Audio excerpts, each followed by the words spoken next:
거의 한 90% 이상은 편두통일 가능성이 굉장히 높습니다.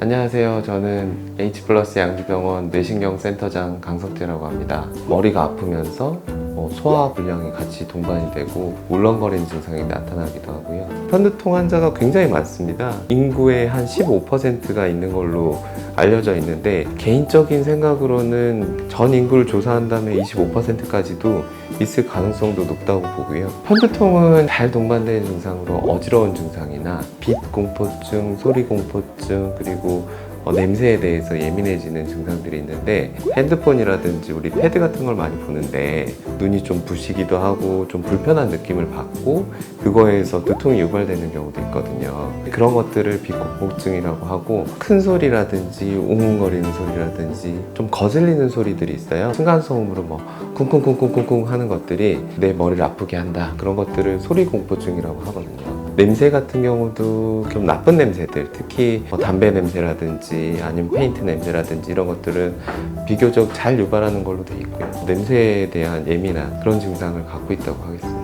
편두통은 원인이 있다기보다는 편두통은 체질적인 거다, 이렇게 이해하시는 게 첫 번째고, 편두통을 유발하는 요인들은 있어요. 여성분들 같은 경우는 생리 전후 내지는 생리 중간에 머리가 아프다든지 하는 경우도 꽤 있을 수 있겠고요. 식사를 거르거나 과식을 하거나 잠을 못 자거나 스트레스를 받거나 이런 것도 유발 요인이 되겠고요. 편두통은 한쪽이 아픈 두통이 있어야 되는 게 있고요. 박동성 두통이 있어야 되고, 일상생활을 하기 힘들 정도로 심한 두통을 경험한 적이 있어야 되는 거고요. 빛공포증과 소리공포증을 동반하는 울렁거리고 토하는 증상을 동반할 때 편두통을 진단하게 됩니다. 증상에 대한 진단 크라이테리아가 있기 때문에 진단 기준은 증상에 맞춰서 설정이 되어 있는 거예요. 편두통은 유발 요인이 있다면 그 유발 요인을 교정하는 생활습관 개선이 1번이고요. 약물 치료를 하는 게 두 번째가 되겠고요. 약물 치료도 두 가지가 있어요. 아플 때 복용하는 급성기 치료가 있겠고, 평소에도 치료를 하는 예방 치료가 있습니다. 아플 때 먹는 약들은 일반적인 진통제나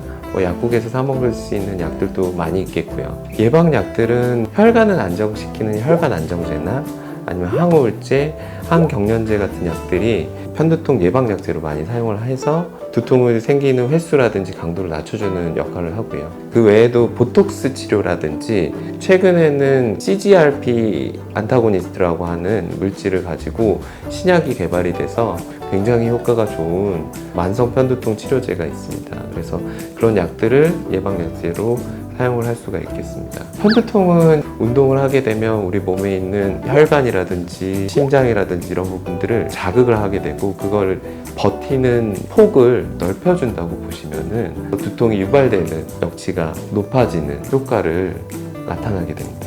음식에서 올 수 있는 것들이 몇 가지 있는데, 대표적인 게 레드와인이고요. 초콜릿, 육류, 가공류, MSG하고 연관해가지고 편두통을 갖고 있는 경우도 꽤 있다고 하겠습니다.